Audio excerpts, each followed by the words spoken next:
Assalamualaikum warahmatullahi wabarakatuh. Jumpa lagi dengan saya Sazali dalam Kuliner Sumatera.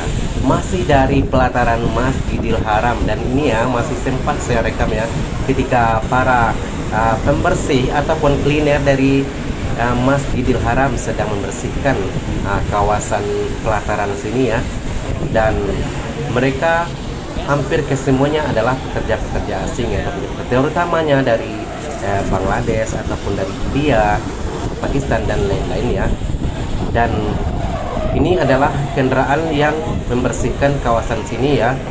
Dan selain itu ya ada juga perseorangan, maksudnya dengan menyapu ataupun mengutip sampah secara sendiri-sendiri.